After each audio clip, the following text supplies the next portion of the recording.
नमस्कार, मैं हूँ सूर्य नारायण भारती। आप देख रहे हैं खगड़िया आपा न्यूज में। सबसे पहले आपका स्वागत है।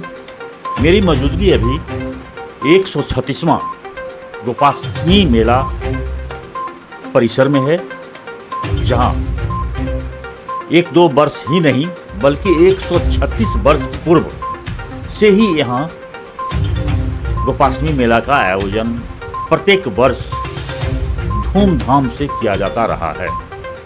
लेकिन विश्व 22 में जो गोपाष्टमी मेला का आयोजन होना है, उसमें सदर अनुमंडल पदाधिकारी अमित अनुराग ने एक ऐसा कारनामा किया है जो 136 वर्ष का रिकॉर्ड तोड़ते हुए लगभग 43 लाख रुपए का एक मुफ्त आमदनी का जरिया निकाल दिया। अब आप पूछेंगे ऐसा क्यों हुआ?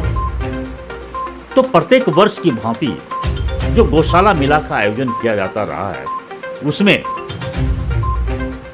गोपाष्टमी मेला समिति का अध्यक्ष सचिव के द्वारा मनोरंजन के जितने भी साधक हैं, उन्हें अपने मन मुताबिक ही जमीन का आवंटन किया जाता था।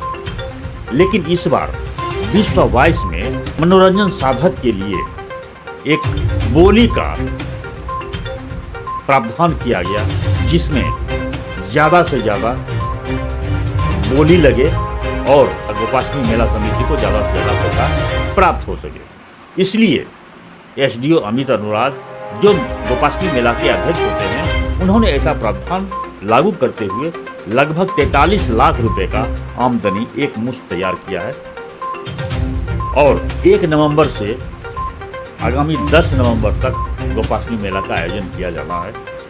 गोपाष्टमी मेला में आम लोगों की सुरक्षा के लिए, जो श्रद्धालुओं जो मनोरंजन के लिए आते हैं, उनके सुरक्षा के लिए पुलिसिया व्यवस्था भी तैनात की गई है सब लोग के साथ। अब मैं बात करता हूँ सदर अनुमंडल पदाधिकारी जो इसके अध्यक्ष होते हैं, उसके बाद मैं बात करूंगा। इसके पहले मैं बात करूंगा गोपाष्टमी मेला के सचिव प्रदीप दहलान से।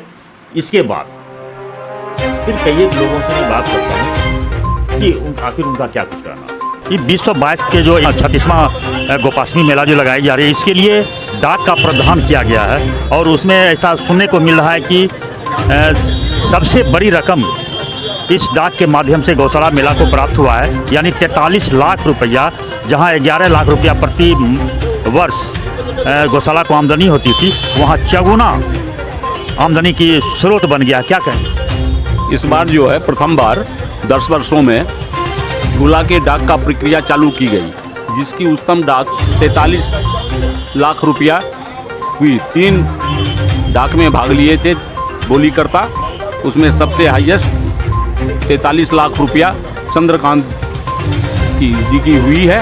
और आज पैसा उनको जमा करना है बैंक के द्वारा, उसके बाद उन्हें आगे का सब काम दिया जाएगा।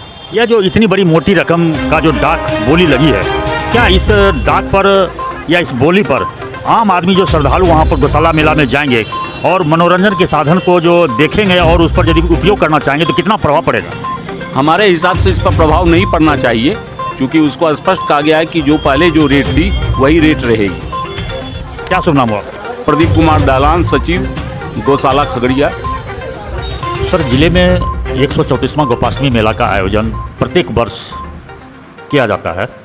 तो इस वर्ष विश्व 22 में जो गोपाष्टमी मेला जो लगाया जाएगा, वो सर कितने दिवसीय का होगा? गोपाष्टमी मेला का एक लंबा इतिहास रहा है और इस बार 134वां गोपाष्टमी मेला हम लोग मनाने जा रहे हैं। मेरी कोशिश यही रही है कि मेले का आयोजन बहुत ही सफलतापूर्वक और एक पारदर्शी और ईमानदार तरीके से किया जाए। इसी के क्रम में पहली बार जो मेला में झूला और खेल तमाशा लगाते हैं, इसके लिए डाक के माध्यम से व्यवस्था की गई। और इसमें परिणाम ये रहा कि अब तक गौशाला को जिस डाक के खेल तमाशा से आमदनी केवल 11 लाख रुपए होती थी, वो इस बार बोली में 43 लाख रुपए की लगी। इससे आप समझ सकते हैं कि गौशाला को एक कितनी अच्छी आमदनी है, जिससे गौ सेवा अच्छे ढंग से की जा सकती है। रही मेले की बात, तो हर बार मुझे जानकारी दी गई कि 8 दिनों का लगता था और फिर उसमें और 2 दिन बढ़ा के हम लोग कुल 10 दिन करते थे। मैंने इकट्ठे एक ही बार में 10 दिन का वो कर दिया है और इस बार मेला जो है वो 1 नवंबर से शुरू करके 10 नवंबर तक लगाई जाएगी। जहाँ तक सुरक्षा व्यवस्था की बात है तो इस बारे में डीएसपी साहब से बात हुई है और एक बैठक में हमारे साथ चित्रगुप्त नगर के थाना प्रभारी भी थे, तो सारी चीज़ों को के लिए हम लोग मुस्तैद हैं। पुलिस प्रशासन की वहाँ पे मजिस्ट्रेट की प्रॉपर नियुक्ति की जाएगी, साथ ही कैमरा और ड्रोन से भी निगरानी की जाएगी। इस बार नया एक हमने ये किया है कि पहली बार ब्रेथ एनालाइज़र के माध्यम से वहाँ पे मद्य निषेध उत्पाद विभाग की टीम रहेगी, एक्साइज डिपार्टमेंट, वो वहाँ पर रैंडमली ब्रेथ एनालाइज़र लगा के जो दारू या शराब पी के उद्घाटन करते हैं ऐसे लोगों पर नकेल कसने के लिए रैंडमली किया जाएगा और वहाँ पकड़े जाने पे उनके ऊपर तो कार्रवाई की ही जाएगी।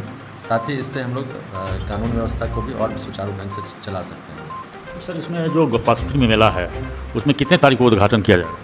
1 तारीख को उद्घाटन का कार्यक्रम है। आदरणीय जिला पदाधिकारी महोदय, एसपी सर और जिला प्रशासन के तमाम वरिष्ठ पदाधिकारी उसमें रहेंगे, तो सब लोग विधिवत जो मेला का है उसका उद्घाटन करेंगे। सर, पूर्व में विश्व 22 के पूर्व जो मेला कमेटी के द्वारा 11 लाख रुपए की जो आमदनी दिखाया जाता था, क्या उसमें तो विकास हो ही नहीं रहा था? क्या अब की बार विकास होने की संभावना है क्या? देखिए, विकास के लिए निस्संदेह ये आवश्यक है कि एक पर्याप्त राशि हो। गौशाला एक धर्मार्थ संस्था है और गौ सेवा हम सब जानते हैं कि परम धर्म है।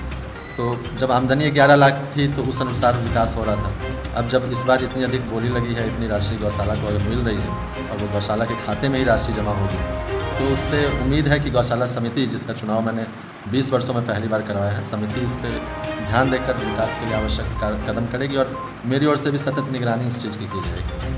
सर, इतनी बड़ी बोली लगी है, 43 लाख रुपए की बोली लगी है, क्या आम लोगों पर इसका प्रभाव नहीं पड़ेगा?